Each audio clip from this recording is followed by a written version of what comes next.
حور کے خوف میں اضافہ ہوا۔ وہ دوبارہ ان تکلیف دار لمحات سے گزرنا نہیں چاہتی تھی۔ ارحم کی سرخ آنکھوں کو دیکھ کر اس نے یہی سمجھا تھا کہ وہ دوبارہ اس کو سزا کے نام پر اس کے جسم کو بے دردی سے رون دے گا۔ ارحم اس کی ساکت آنکھوں میں ٹھہرے خوف کی بابت لمحوں میں جا چکا تھا۔ اتنی تو شفاف آنکھیں تھیں۔ ارحم مسکراتے ہوئے اسے اپنے سینے میں بھینچے اس کی گیلی پشت پر اپنے بے باک ہاتھوں کا لمس چھوڑ گیا۔ حور بے بسی سے سسک کر رہ گئی۔ اس کا ہاتھ رکا نہیں تھا۔ وہ اس کی بے بسی سے خط اٹھاتے اسے اچھی طرح باور کروا رہا تھا کہ اس کے جسم و جاں کا مالک اب صرف وہی ہے۔ اس کے ہاتھ اچھی طرح اب اس کے جسم کے ہر حصے کو محسوس کر رہے تھے۔ حور اس کے سینے کے ساتھ لگی بے آواز رو رہی تھی۔ وہ اس کے ہاتھوں کی سختی بھی برداشت نہیں کر پا رہی تھی جو اس پر اچھی طرح اپنا حق جتا رہے تھے۔ اس کے بدن کی لرزراہٹ محسوس کرتے ارحم کے غصے میں اضافہ ہوا۔ بند کرو یہ معصومیت کے ڈرامے، تمہیں مجھ سے خوف آتا ہے۔ ارحم اسے اپنے سینے میں بری طرح بھینچے اس کے کان میں پھنکارا۔ اس کے کان کی طرف ہاتھ بڑھاتے تقریباً نوچ کر اس کے کانوں سے ٹاپس اتار کر دور پھینکے۔ حور نے درد سے سسکاری بھرتے ارحم کی کمر پر اپنی انگلیوں کا دباؤ بڑھایا۔ ارحم کے بے دردی سے ٹاپس نوچ کر اتارنے پر کانوں میں شدید درد اٹھا۔ ارحم نے جھٹکے سے اسے اپنے سینے سے الگ کیا۔ اب تم کالج کر رہی ہو، جس حویلی کی بہو ہو، یہاں کے طور طریقے اپناؤ۔ ارحم نے جولری باکس سے بہت ہیوی گولڈ کا چوکر نکال کر حور کے گلے میں پہنا دیا۔ حور کی بیک سے وہ ڈوری کھینچتے ہوئے اس کے چوکر گلے میں ایڈجسٹ کیا۔ حور ارحم کی شرٹ لیس سینے کے ساتھ لگی سرخ پڑتے ہی اپنا نچلا زخمی ہونٹ کاٹ کر بے دردی سے کاٹ رہی تھی۔ ارحم کی دھڑکنیں تک اسے اپنے سینے میں محسوس ہو رہی تھی۔ اس کی مہک تو ویسے ہی اس کے جسم میں رچ کر اس کے وجود کا حصہ بن چکی تھی۔ اس کے بدن پر وہ اپنا ہر حق جتانے، اس کی بدن کی گہرائیوں میں اترنے اپنے حق اچھی طرح جتا چکا تھا۔ اس کی بدن کی مہک اس کے وجود کا حصہ تو بنتی تھی، مقابل کی قربت اور لمس اسے آگ کی مانند محسوس ہوتا۔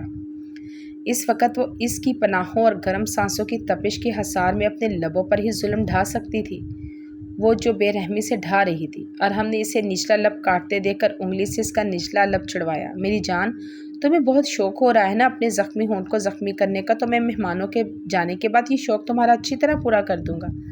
ارحم کی بات پر حور نے فخر انگت کے ساتھ سر نفی میں ہلاتے اپنے لب ایک دوسرے پر پیوست کیے۔ حور کے اس طرح کے معصومیت بڑے ایکٹ پر وہ اپنے لب بھیج گئی۔ اتنی مکاری اور صفاقی دکھانے کے باوجود وہ کہیں سے بھی صفاق اور مکار نہیں لگتی تھی۔ حور کے بے تحاشا حسن سے زیادہ حور کی معصومیت ارحم خان زادہ کو اس کی طرف اٹریکٹ کرنے لگی تھی۔ ارحم کے نقوش حسین کو غصے سے دیکھتے اپنی مٹھی دبوچ گیا۔ وہ اس لڑکی کے ساتھ کیا سلوک کرے گا اسے سمجھ نہیں آتی تھی۔ آئندہ میں تمہیں تمہارے ہونٹوں کے ساتھ یہ کرتے ہوئے نہ دیکھوں۔ ارحم نے سختی سے تنبیہ کی۔ پتہ نہیں کیوں اسے حور کی یہ حرکت سخت ناگوار گزری۔ وہ اس لڑکی پر اب اپنا مکمل حق سمجھنے لگا تھا۔ حور نے جلدی سے اس بات میں سر ہلایا۔ ارحم نے جولری باکس سے گل کی سب سے ہیوی گولڈ کے جھمکے نکال کر حور کے کانوں میں پہنائے تو حور نے درد سے سسکاری بھری۔ اب کیا ہوا؟ ارحم نے اس کے چہرے کو نرمی سے ٹھوری سے پکڑ کر اوپر کیا تو وہ گولڈ جولری میں کندن کی طرح دھمک اٹھی۔ ارحم کا لہجہ نہ چاہتے ہوئے پھر سے نرم ہوا۔ کبھی معصومیت، کبھی اپنے حسن سے وہ اسے زیر کرنے کی بھرپور کوشش کر رہی تھی۔ ارحم نے اپنی سرد سرخ آنکھیں اس پر گھاڑی۔ گلے میں چوکڑ، کانوں میں بڑے بڑے جھمکے، اتنی سی ہی تیاری سے اس کا روپ بہت خوبصورت لگ رہا تھا۔ مجھے عادت نہیں اتنی ہیوی جولری کی، مجھے گولڈ سوٹ نہیں کرتا۔ حور اپنے کانوں پر ہاتھ رکھ کر سسک پڑی۔ اس کے چہرے سے صاف ظاہر تھا کہ اس کے کان ہیوی جھمکوں کا بوجھ برداشت نہیں کر پا رہے، مگر وہ ارحم کے ڈر سے اتار نہیں رہی تھی۔ اچھا، گولڈ کی عادت نہیں ہے تو کیا ڈائمنڈ پہننے کی عادت ہے؟ ارحم اس کے خوبصورت چہرے کو دیکھ کر مسکرایا۔ ہاں، ڈائمنڈ پہننے کی عادت ہے، حور نے بھیگے لہجے میں کہتے اپنے آنسو صاف کیا۔ ارحم کا ہر طنز اسے بہت تکلیف دیتا، نہ چاہتے ہوئے بھی اس کا لہجہ شکوہ گناہ ہو جاتا۔ وہی ڈائمنڈ جو تمہیں تمہارے چاہنے والے دیتے تھے۔ ارحم کی بات پر حور نے زخمی انداز میں ہچکی لیتے ہوئے ارحم کو دیکھا۔ ایسے مت دیکھو میری جان، یہ ایٹیٹیوڈ تم پر سوٹ نہیں کرتا۔ ساری عمر تمہارے باپ نے تمہیں جو ڈھاٹ بانٹ کر پالا ہے، جو ٹھن کھانے والی لڑکی کو یہ نخرہ سوٹ نہیں کرتا۔ ارحم کے زہریلے لہجے پر حور نے ارحم کو ایک نظر دیکھا جو شعلہ بار نظروں سے اسے گھور رہا تھا۔ حور نے اس کی نگاہوں کی تپش سے سہمتے ہوئے نظریں جھکائی۔ وہ خاموشی سے ارحم کی گود سے اٹھی، ڈریسنگ مرر کے پاس جا کر کھڑی ہوگی، اپنے زخمی انگوٹھے پر پٹی لپٹی ہوئی کو دیکھا جو گیلی ہونے کے باعث تقریباً کھل چکی تھی۔ حور نے وہ پٹی بے دردی سے کھینچ کر اتار دی۔ وہ بے رحم صفاق انسان کو کچھ نہیں کہہ سکتی تھی، مگر خود پر تو اختیار تھا، خود کو تکلیف تو پہنچا سکتی تھی۔ ارحم اس کی حرکات بغور دیکھ رہا تھا۔ اپنے زخمی انگوٹھے کو دیکھ کر وہ بری طرح تڑپتے ہوئے رو رہی تھی، جس میں سے پھر خون رسنا شروع ہو گیا۔ اور ہم لب بینچے غصے سے بیڈ سے اٹھا اسے اس لڑکی کا ہر انداز مشتعل کر دیتا۔ اس کے زخمی انگوٹھے سے نکلا خون اس کے ڈریس کو بھی داغدار کر رہا تھا، اور ہم نے ڈریسنگ کے ڈراز سے بینڈیج نکال کر اس کا ہاتھ تھاما۔ حور نے اپنا ہاتھ پیچھے کیا۔ میں کر لوں گی، آپ رہنے دیں، حور نے شبنمی لہجے میں کہتے ہوئے ارحم سے بینڈیج لینا چاہی۔ ارحم نے سختی سے اس کا ہاتھ اپنی آہنی گرفت میں جکڑا۔ یہ نخرے مجھے دکھانے کی ضرورت نہیں، نہ ہی مجھے تمہارے درد کی پرواہ ہے۔ باہر مہمان ہے، اس لیے تمہارا ایٹیٹیوڈ معاف کر رہا ہوں، ورنہ بستر پر لے جا کے تمہیں تمہاری اوقات اچھے سے بتاتا۔ اور ہم نے صفاقی بے دردی سے کہتے اس کے انگوٹھے پر پٹی کی۔ کاش یہ زخم میرا ناسور بن کر میری جان لے لے، حور نے بیگی لہجے میں کہتے ہوئے اپنا دوپٹہ ٹھیک کیا۔ اتنے درد اور تکلیف کے مقابل کا حکم اس کے لیے معنی رکھتا تھا۔ ناسور تو بنے گا تمہارا پورا وجود، جب قطرہ قطرہ میں تمہیں درد دوں گا۔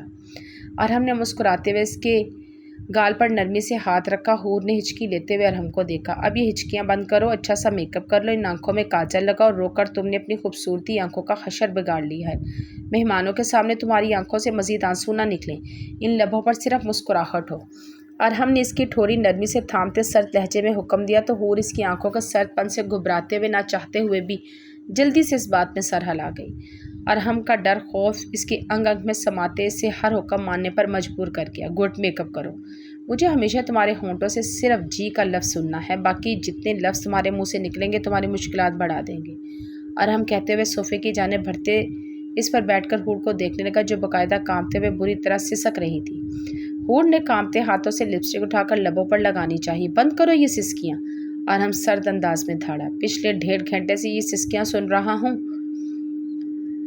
اب ناگوار گزرنے لگا یہ ساؤنڈ۔ حور کی خوف سے سسکیاں تھم چکی تھی۔ ارحم صوفے کی پشت کے ساتھ ٹیک لگائے آنکھیں موند گیا۔ جانتا تھا مقابل اپنا سانس تک روک دے گی مگر سسکیاں نہیں بھرے گی۔ وہ صوفے کی پشت کے ساتھ ٹیک لگائے اپنا ہاتھ کا مکہ بنائے ہلکا ہلکا اپنے ہونٹوں پر مار رہا تھا۔ حور نے ڈرا سے کاجل نکال کر اپنی آنکھوں میں اچھی طرح لگایا۔ اب میں جاؤں؟ حور نے ارحم کو دیکھتے پھر سے اجازت چاہی۔ جاؤ، مجھے تمہاری کوئی شکایت نہ ملے، اگر مورے یا پھر کسی کو بھی تم سے کوئی شکایت ہوئی، وعدہ ہے تم سے آج کی رات تمہاری آخری ہوگی۔ ارحم نے آنکھیں کھولتے صوفے سے ٹیک لگائے اوپر سے نیچے گھورتے سرد نظروں میں تنبیہ کی۔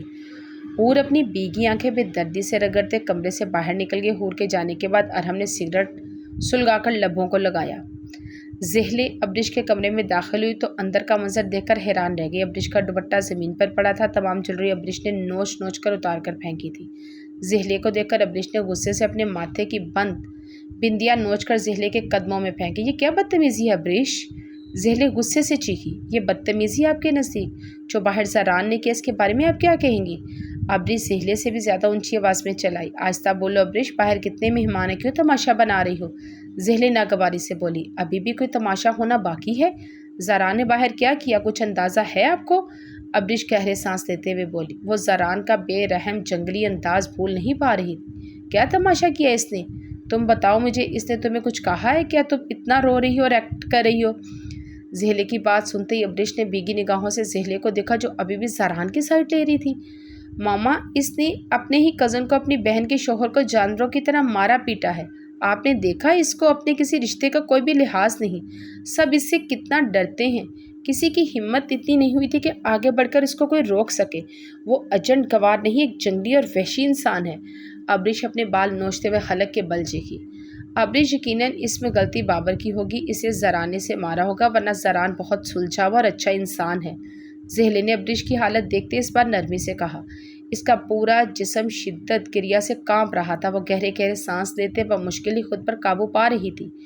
ماما، کوئی بھی انسان غصے میں اپنی اصلیت ظاہر کرتا ہے جو وہ ہوتا ہے۔ زران ایک مرتبہ نہیں کئی مرتبہ اپنے آپ کو ظاہر کر چکا ہے جیسا وہ اصل میں ہے۔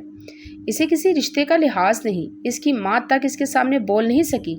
ماما، کچھ بھی ہو جائے میں یہ منگنی نہیں کروں گی، میں ساری عمر اس کا غصہ نہیں سہ سکتی، مجھے تو اس سے عجیب سا خوف آتا ہے۔ ابریش نے زران کا غیظ و اشتعال سے سرخ چہرہ یاد کر کے بیگے لہجے میں کہا۔ ابریش، تم ہوش میں آؤ، تم کیا کہہ رہی ہو؟ زہلے آگے بڑھ کر ابریش کے بازو پر اپنی سخت گرفت جمائی۔